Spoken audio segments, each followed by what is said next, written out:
You people bought a ticket to see me, so shut up. Yeah.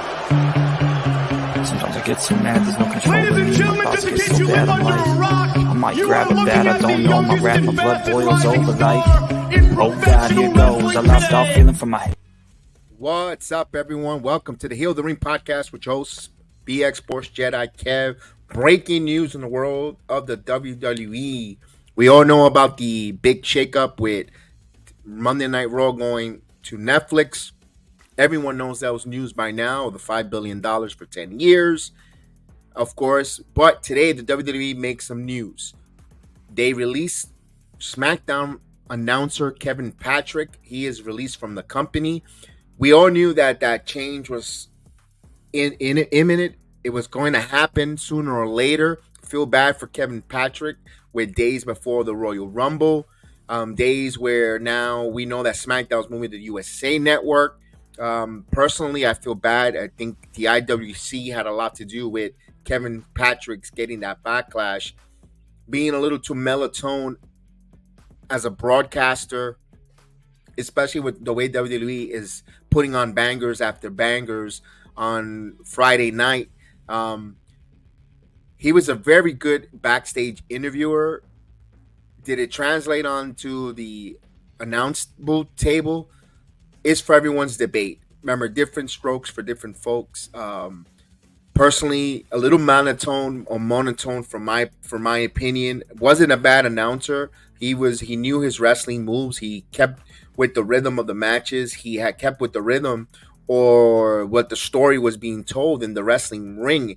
I know they try to use the 3-man booth, having Michael Cole over there. I think the WWE knew that Kevin Patrick experiment was transitional. Remember, that was a role that Pat McAfee and Michael Cole on Friday nights were just another level. You know, McAfee with his energy, getting on. Of course, you could remember McAfee getting on the table, on the announcer's table, and when Nakamura's music come out and just air guitar, that different persona, and then to go to a different style in Kevin Patrick. No disrespect to him, was a little bit of a change, especially on I know they tried him on Monday Night Raw. They moved Cole back over. They did a lot of different things to try to help Kevin Patrick out. It'd be interesting to see Corey Graves, who his partner will be tomorrow night. Would it be Michael Cole again? Or Michael Cole, would he get double duties? We see where All Elite Wrestling don't mind putting their guys to work 2 nights a week. Michael Cole is a professional. He will, if they ask him to work 2 nights a week, he was doing that most of the time there with the 3-man booth. Wonder they'll place him there. A lot of names speculating. Big E, a name out there. Titus O'Neil, another name out there. To Vic Joseph get called up for NXT. Although, why would you move Booker T and Vic Joseph from NXT? And remember, this was about last month. His wife, for Vic Joseph, was removed and from the backstage persona in NXT, in Mackenzie Mitchell, she was released by the company as well. So we're just not everything is peaches and creams where it comes to the backstage interviewers or on-air talent. For the WWE, they also have releases there. I know they inked this big deal. I know a lot of folks will have one thing has nothing to do with the other. Remember, they still have to entertain us. They have to tell us a story. They have to bring it. Kevin Patrick, I thought he was a hell of a backstage interview. Hope he does well in his endeavors wherever he goes. Hopefully he finds his way back some way, somehow to WWE. If WWE do launch that NXT Europe, would have loved for Kevin Patrick to be the announcer there and NXT Europe. I think he would do well. Hopefully that relationship with the WWE isn't something that is stringent or bad, where they leave on some good terms. Hopefully he gets a severance package. Who knows what's in store for Kevin Patrick? But I think the IWCGP, the internet, is going to be happy that he's no longer part of the broadcast team. I mean, let's see. The next person has got to bring in, no pun intended. Just like as we found out the day before yesterday, WWE is making all types of news. We mentioned in opening about the January 2025. They're going to Netflix. Of course, also Dwayne "The Rock" Johnson is now on the board of directors for the WWE, also with a $23 million a bonus, you could say, for coming on board on the board of directors. He gets the name The Rock back, so all his movies now in Hollywood, he could go, going this day forward, he could be go back as The Rock. Before it had to be Dwayne Johnson, but now he could be The Rock.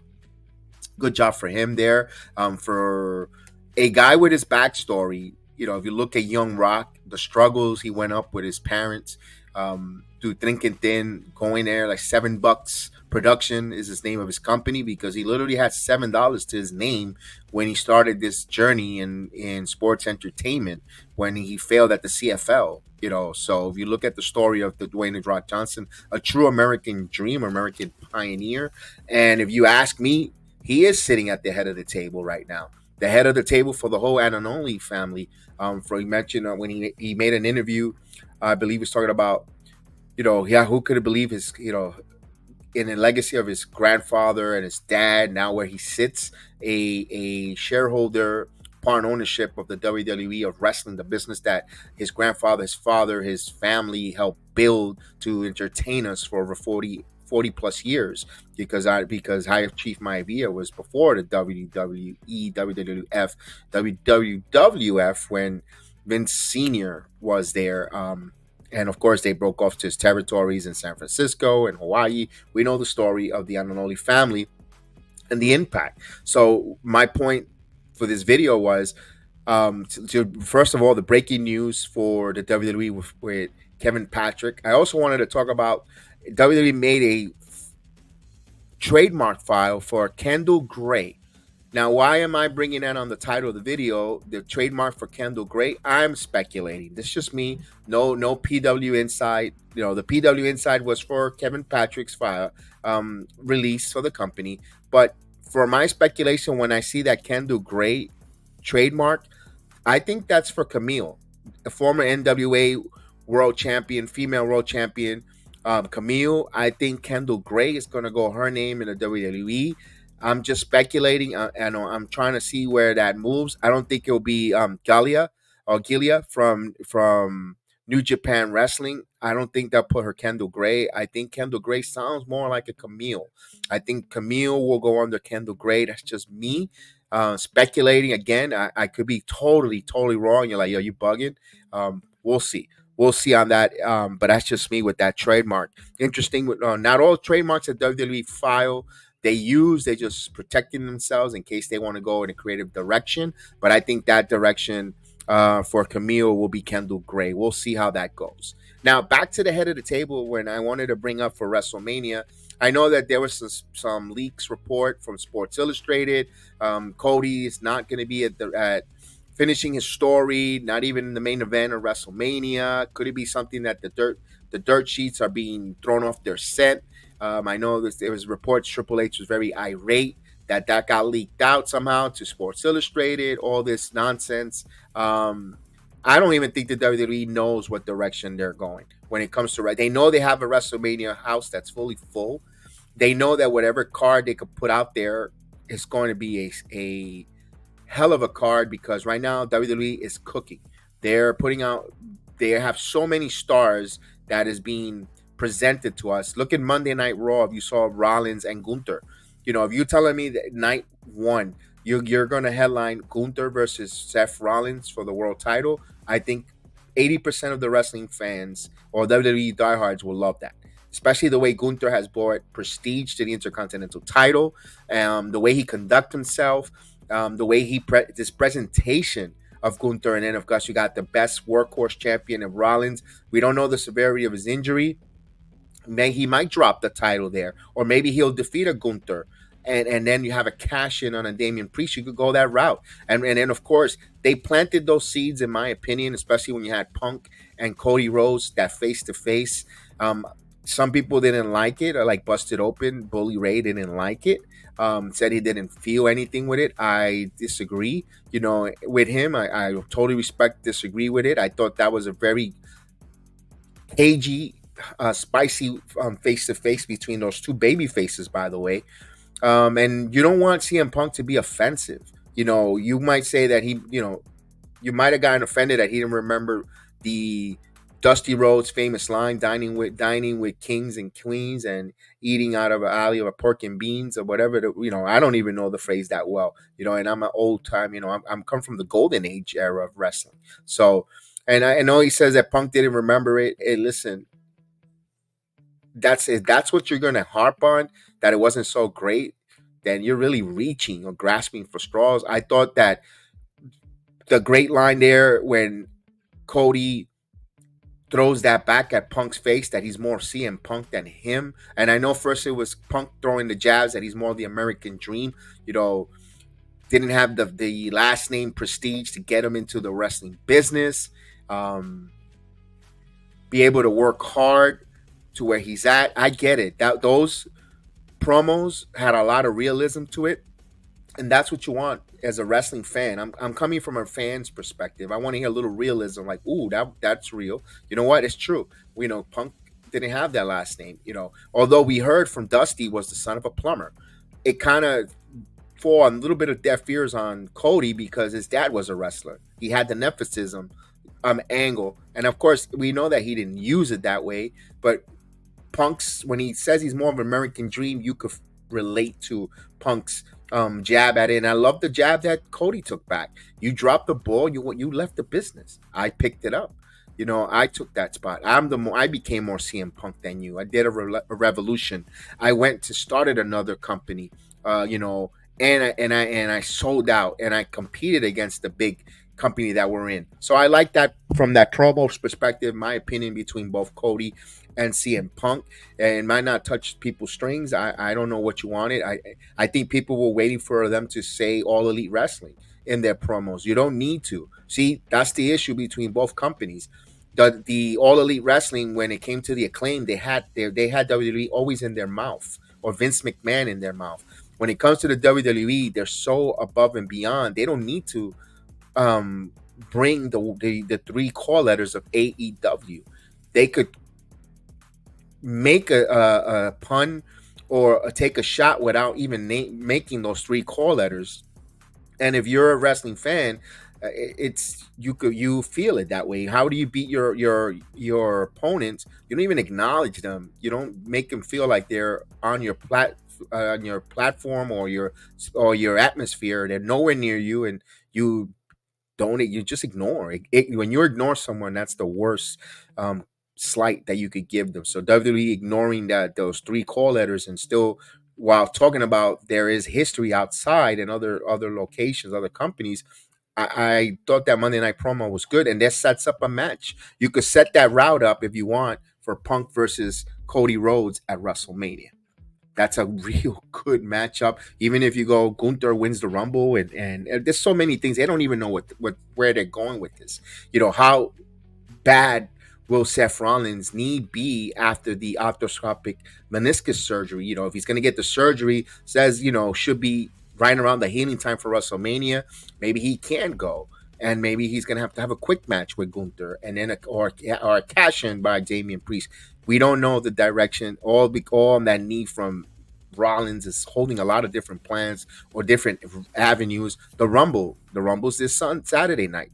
I almost did a Gunther set Sunday. I think the winner of the Rumble is going to tell the direction of WWE, what storylines they want to go. Is it CM Punk? Is it Cody Rhodes, two-time Rumble winner? Then everyone gets all eyes to the Elimination Chamber on Monday Night Raw. Who's going to declare they're going to the Elimination Chamber? So many different avenues there. Also, Damian Priest running around with that briefcase. We have a fatal four-way for the Roman's title, the Universal Undisputed Champion. Could Roman drop the title without getting pinned? And then if you want, you could set up the head of the table match. Now, personally, I have a different angle. I personally will love Roman Reigns to keep his title. I kind of want him to, and of course, it's 40 years of Hulkamania. Hulk Hogan's back in the spotlight. 40 years of him, Hulkamania running wild. Of course, it's going to be 40 years of WrestleMania coming up. I think WWE is going to try to have Roman pass through that record. I think Roman holds his title, in my opinion. I think it's best for business. I know people's like, he doesn't defend it. Only defend it X amount of time. This is a legacy title. This is a title. And what Roman Reigns is doing is legendary. It's legendary. It's something that they want to records are made to be broken. And like, look, someday someone's gonna break Joe DiMaggio's 56 game hitting streak. We already saw the American League home run champion, Aaron Judge, break that in the American League of Maris. Those records are there to be broken. WWE, in a scripted world, they're gonna want to try to be number two, and it goes, oh, what's the difference between number two, number one? Because the difference is there is a big difference. We are very impatient, wrestling fans, wrestling community, very impatient. We want to see a title change every 3 months. Hot potato, where they're telling us a story of a longevity. Pretty soon people are gonna start rolling their eyes on Gunther. Gunther, one thing that Roman Reigns has done is born in longevity to the title reigns. Also, Gunther's underneath that umbrella. They already abolished the Intercontinental title run. I believe the Usos were the longest tag team champions. Now Roman Reigns, undisputed world heavyweight champion. There's the longevity there with it. I believe Rhea Ripley is going to be the longest, pretty soon, going to be the longest women champion in WWE history. They like to tell the longevity stories. Also, it brings stability. Personally, I would like to see Roman win that fatal 4-way, hold on to that title. He's not scheduled supposedly right now to Elimination Chamber. Now you could really set ahead of the table, because now The Rock could throw that jab at Roman. I'm at the head of the table of the board. You're just in the trenches. I did that already. You're not at my level to sit at the head of the table.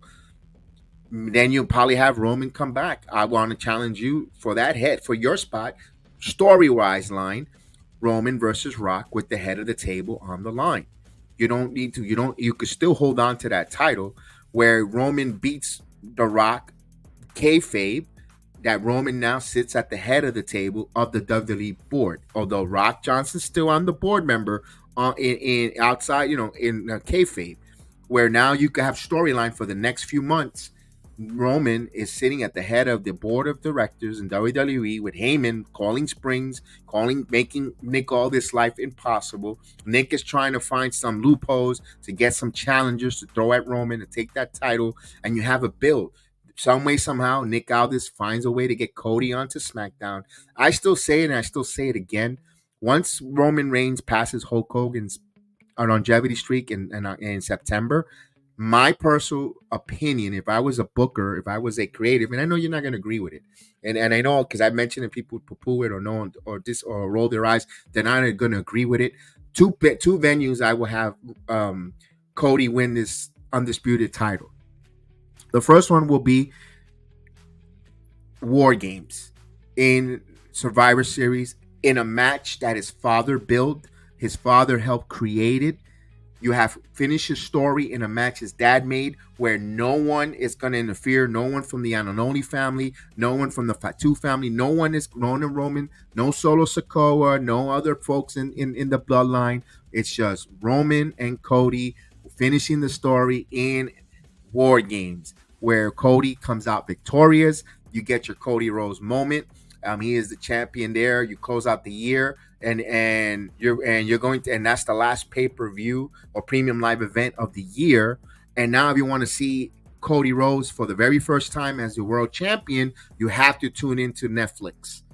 You have to tune into Netflix for that first Monday Night Raw, which is going to be a kind of like a premium night event. Day one on the Netflix. You have more eyeballs, people go running to see Cody and hear his mission statement, who is his first opponent on Netflix. You could build it up in something in a house show, in a holiday tour, where a contender comes up and challenge, all that great stuff when it comes to Cody Rhodes. And if that's one way, if I had the pencil. Another way I will have it, and Madison Square Garden. This is where Dusty Rhodes has that famous picture of him holding the title that he didn't win. He held it up, but he won the match on a disqualification. If you look at the history, where have Roman take on Cody Rhodes, even if it's a random house match. Listen, WWE has changed titles before at Madison Square Garden. This was a house show 40 years ago when Hulk Hogan defeated the Sheik. Also, we had Bob Backlund lose that title against Big Daddy Cool Diesel on a house show in Madison Square Garden. The WWE before never shied away from changing titles at the Garden, even on house shows. You could have that either a house show, a Monday Night Raw, or something when Nick Aldis gets Cody in there on Madison Square Garden when no one sees it coming. Whenever they do a SmackDown in on Friday on the USA Network, you throw them a bone. You could do that as well and you make Cody Rhodes your undisputed champion, or you could have it during the holiday tour. Yeah, I know it's not going to be special. You want the whole world to see it's a longevity champion. I can hear the rebuttals already from the internet, from the world, from all the internet community. I would do that personally if I had that there. I would do, because it's a swerve. Because if you start doing and then you could set up, if you want to set up Cody, if that's all of this is a big if. That's if they do Roman versus Rock this WrestleMania 40. If they want to do a year's build, you could do a whole year's build where you could have Cody wins it at WrestleMania, then Rock comes out where they, sitting at the head of the table in the face-to-face when they close off WrestleMania. But then if you do that, you're kind of overshadowing Cody Rhodes' title win. That's why people, I know you want a year to build it because Rock came on Stephen A. talking about he likes longevity or he likes things in slow pace or long-term storytelling. To me personally, this been long-term storytelling since Young Rock. Show the clip of Young Rock. It's still WWE kayfabe. It's still part of it's Dwayne Johnson, The Rock's biography. Why not show that they teased that when they were young, a dream. And you know what? And you could I know it says, well, WrestleMania is still nonsense. You could still have it. You have enough time to build it storyline wise. Listen, WrestleMania 1 was only done in what, a month? They Hogan beats the Sheik. They did the Rock and Wrestling. They remember Cute Captain Albano when he gets hit with the Grammy over his head. Cindy Lauper. She gets Hulk Hogan in the background, and then we're off and running with WrestleMania. Was it 3 weeks, a month build? And now with the way internet, the way social media, the word gets out, they could have this work immediately. They could really get the story going if they want to, but it'd be interesting. Again, I don't have the answers. I'm just throwing out their hypotheticals of where to go, where not to go. And I know everyone's not agree, with me. Let's agree to disagree with that when it comes to, at the end of the day, we all want to see Cody Rhodes be undisputed world champion, but we got to first finish the story with the bloodline and Roman Reigns, because when Reigns goes down, he's done. I personally believe when Reigns drops that undisputed title, it's done. Why should you care with Rock and Roman? That title has to be there for Rock and Roman for the head of the table. And it doesn't have to be a title match. It could be for the head of seat of the table. But you have to have that title to care about Roman Reigns. Because even if Roman drops the title, we all know the outcome is going to be that's why you could still make it work where Roman's still the undisputed champion, where you look vulnerable losing to The Rock. Or the way I said it earlier, he beats The Rock and kayfabe, he's running the board. He's in chairman, making decisions, making this here, making all this life a little crazy. You could have that corporate Rock ministry that instead of corporate Rock, it's corporate Roman. There's so many ways that you could go with that with creative. It's interesting. Wrestling is on a great crossroads of different storytelling time. You could have such a great WrestleMania. I'm actually surprised that if it's going to be Gunther and Seth Rollins, to be honest with you, what happens to Rome? What happens to Randy Orton? Randy Orton is still out there. Is it going to be Randy versus AJ Styles at WrestleMania? And then you have Cody, Punk, Gunther, Seth Rollins, Roman and Rock. I mean, just think of those different possibilities there that I'm throwing and sprinkling out there to you. For WrestleMania, that's just the singles. The women is a whole other different scenario. Could it be Bailey versus Io Sky if she wins the Rumble? Could it be Rhea Ripley, Bianca Belair? They were both on the cover of the video game 2K24. Could it be Rhea Ripley, Liv Morgan? Rhea Ripley, Jade Cargill? There's so many different possibilities out there. I don't think it'll be Nia Jax, to be honest with you. I don't think Nia Jax with Rhea Ripley at WrestleMania. I think that's more of an Australia Elimination Chamber. By the way, Elimination Chamber will be through 2 to 3 weeks after the Rumble. A quick turnaround off in Australia. They're going to do a big presentation in Australia. That's going to be another stadium show.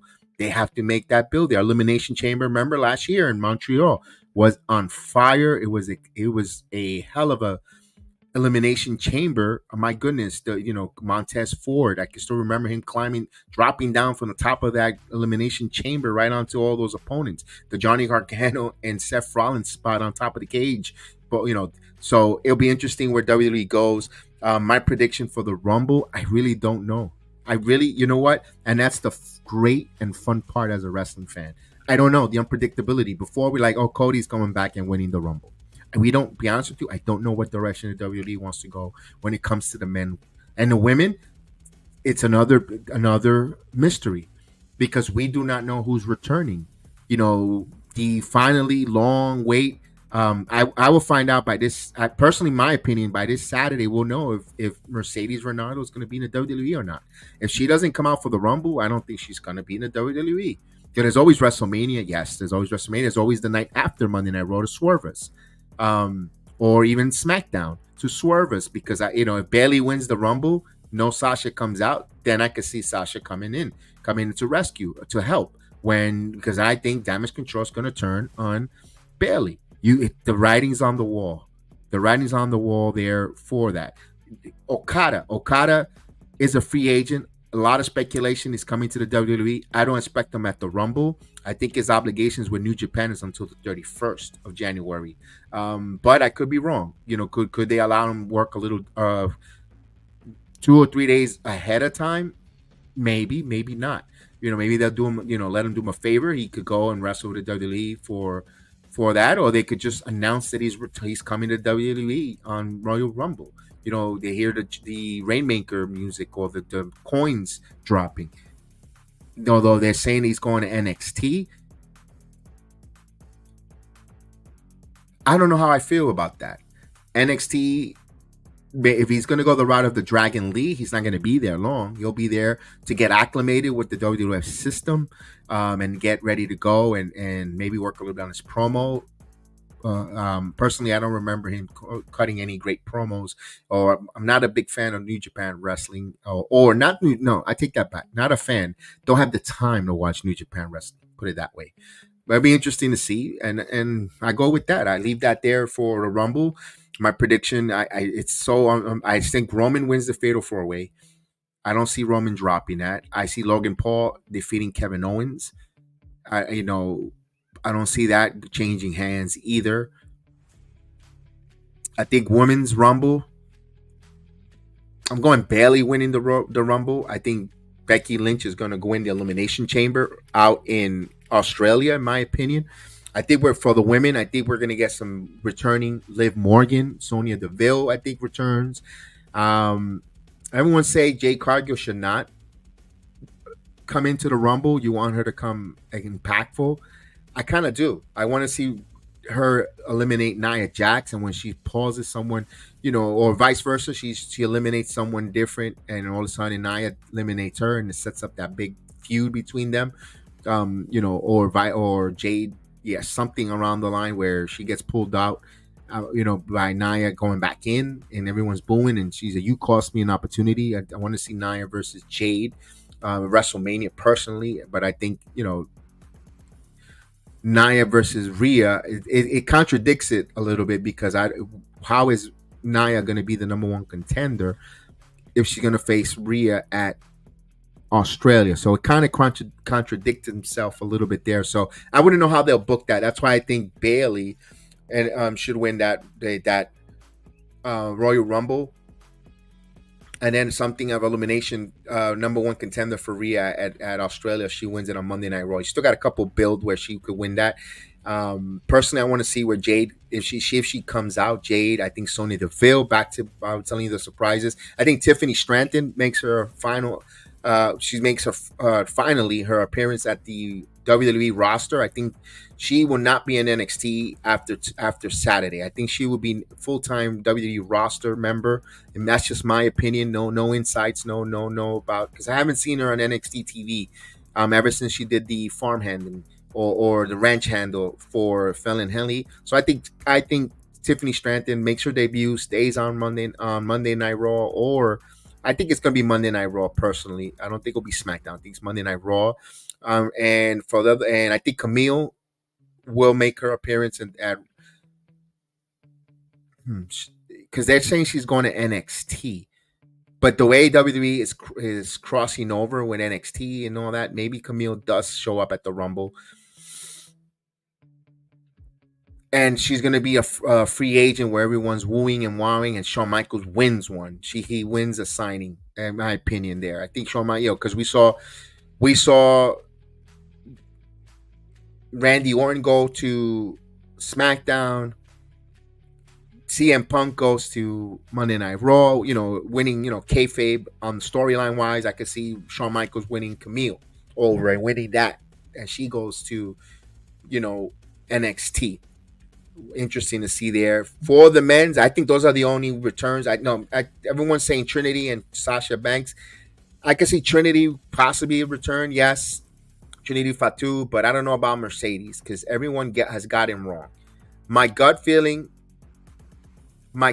says she returns to WWE, especially after they signed that $5 billion contract for 10 years. There's going to be a lot of stability, creative freedom. There's going to be time now on both on Monday Night Raw, and SmackDown is going for 3 hours on the USA Network. So there's going to be enough time and programming where they could do a storyline and book the women even greater. I think they booked the women fine.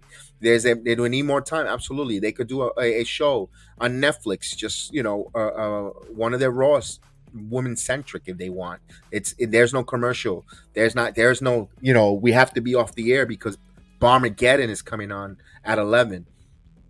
So they could go that extra 20 minutes. They could go that extra, they could sneak in one more match if a match were to go a little over, or a promo segment could go a little too long in the tooth. They could give that extra match, allow that women match, not bump any of the women.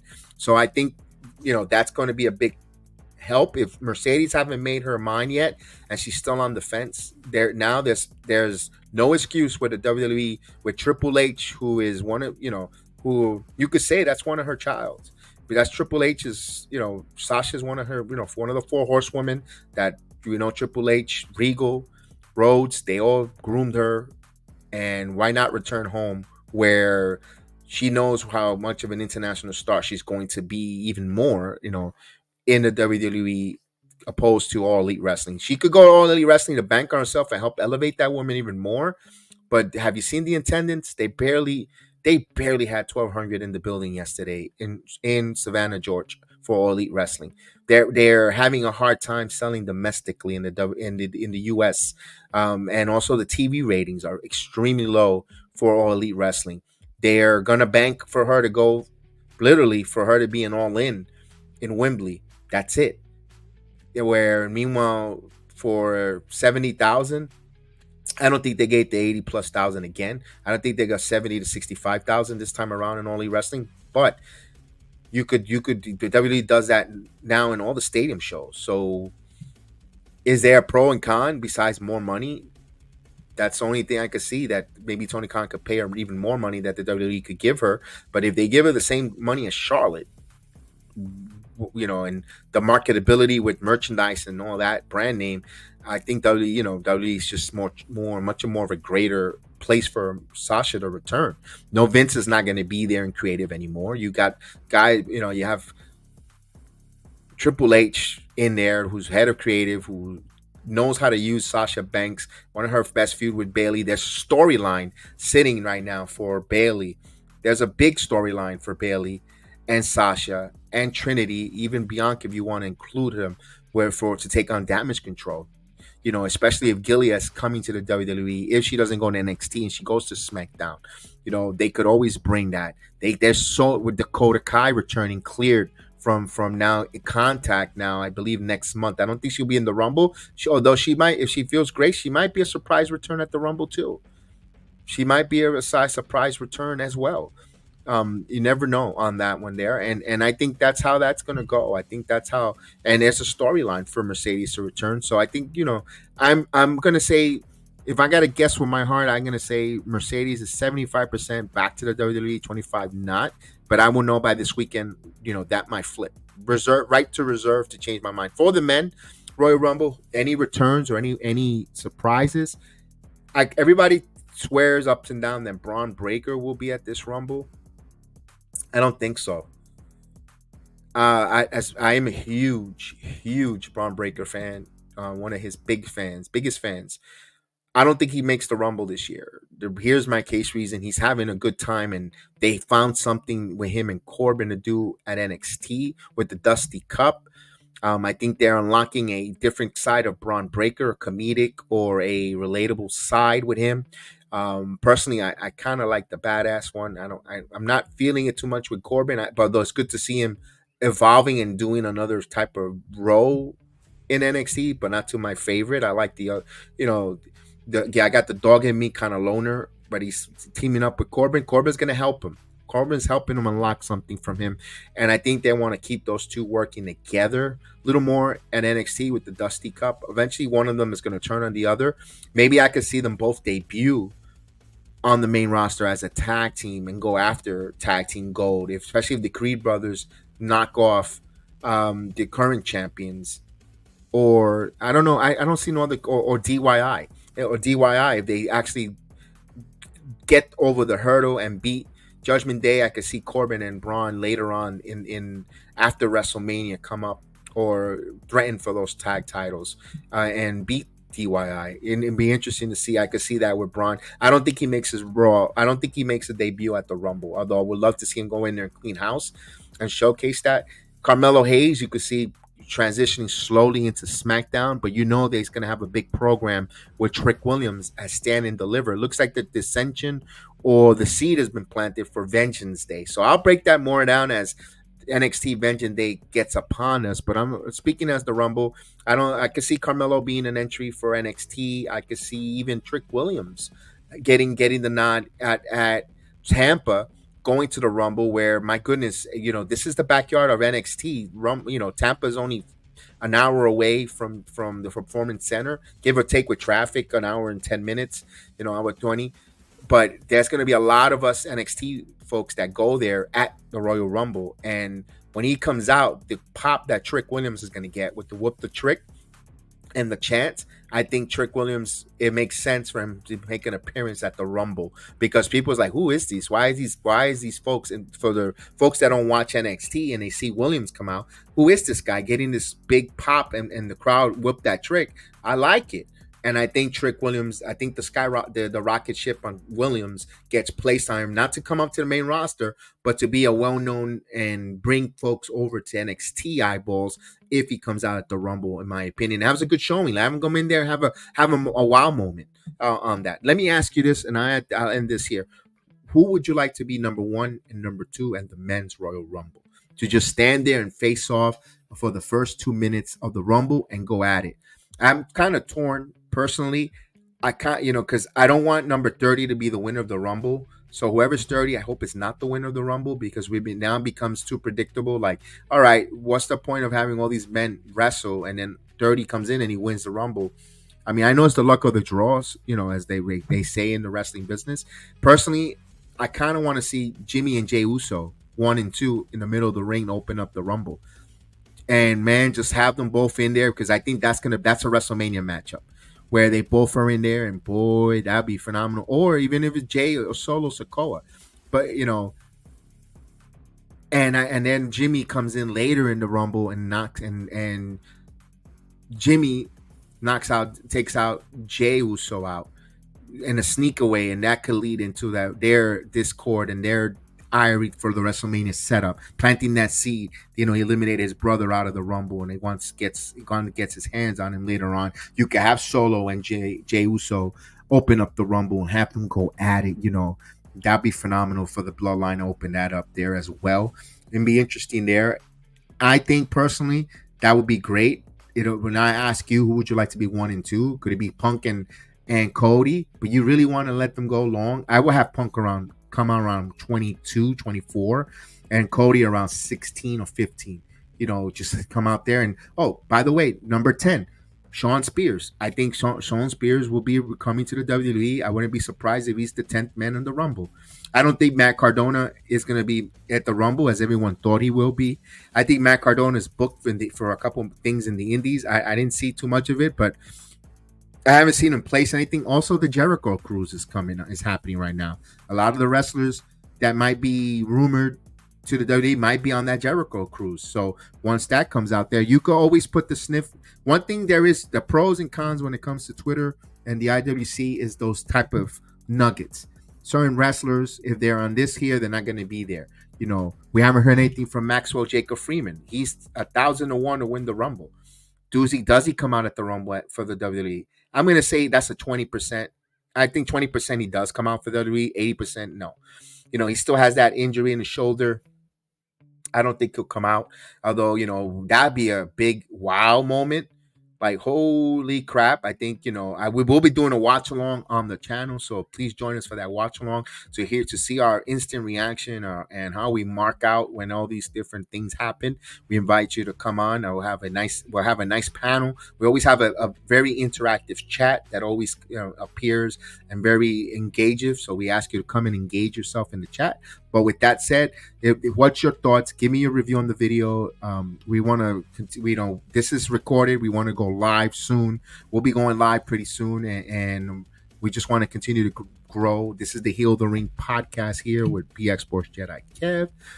May the sports be with you. Remember, get over and never get pinned in life. We'll talk to you later, ladies and gentlemen. Peace out.